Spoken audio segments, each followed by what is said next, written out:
Emotional कहानी, माँ की आखिरी चिट्ठी। गांव के एक छोटे से घर में अर्जुन नाम का लड़का रहता था। बचपन से ही उसके पिता का साया उसके सिर से उठ चुका था। माँ ने ही उसे पाला, बड़ा किया और पढ़ाया। गरीबी बहुत थी, लेकिन माँ ने कभी अर्जुन को महसूस नहीं होने दिया। अर्जुन हमेशा सोचता, जब मैं बड़ा हो जाऊंगा माँ को सारी खुशियां दूंगा। वक्त बीतता गया। अर्जुन पढ़ लिख कर शहर चला गया और एक बड़ी कंपनी में नौकरी करने लगा। अब उसके पास पैसा था, गाड़ी थी, नाम था, लेकिन माँ नहीं थी। माँ गांव में अकेली रह गई थी। अर्जुन ने सोचा था कि माँ को अपने साथ ले आएगा, लेकिन व्यस्तता, काम का दबाव और दोस्तों की दुनिया में वह माँ को हर बार टाल देता। फोन आता तो कहता, माँ मैं अभी बहुत बिजी हूं, अगले महीने आकर आपको ले जाऊंगा। माँ हर बार हंसकर कहती, ठीक है बेटा, मैं इंतजार करूंगी। एक दिन ऑफिस में काम करते समय अर्जुन को गांव से एक खबर मिली, तुम्हारी माँ अब इस दुनिया में नहीं रही। वह सब छोड़कर भागा भागा गांव पहुंचा। माँ का चेहरा शांत था, मानो वह बस सो रही हो, लेकिन अब वह हमेशा के लिए उससे दूर जा चुकी थी।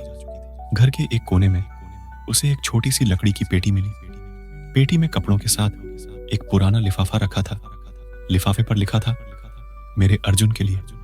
कांपते हाथों से उसने चिट्ठी खोली।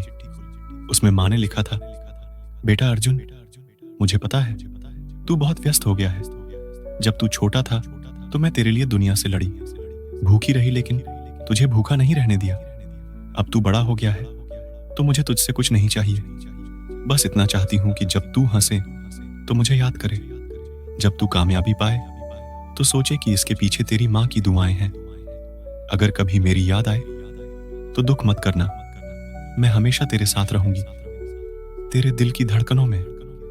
अर्जुन चिट्ठी पढ़कर फूट फूट कर रो पड़ा। उसे एहसास हुआ कि उसने पैसे कमाए, नाम कमाया, लेकिन अपनी माँ को वक्त नहीं दे पाया। माँ के जाने के बाद अब उसे सबसे बड़ा खालीपन महसूस हो रहा था। उसने रोते हुए कहा, माँ, काश मैं आपको एक दिन और जी भर के देख पाता, आपके साथ वक्त बिता पाता। आप ही मेरी असली दौलत थी और मैं आपको खो बैठा। दोस्तों, हम सब अपने सपनों, पैसों और काम में इतने उलझ जाते हैं कि हमें सबसे बड़ी दौलत, माँ बाप का प्यार, भूल जाता है। क्योंकि वक्त और माँ बाप एक बार चले जाएं तो कभी वापस नहीं आते।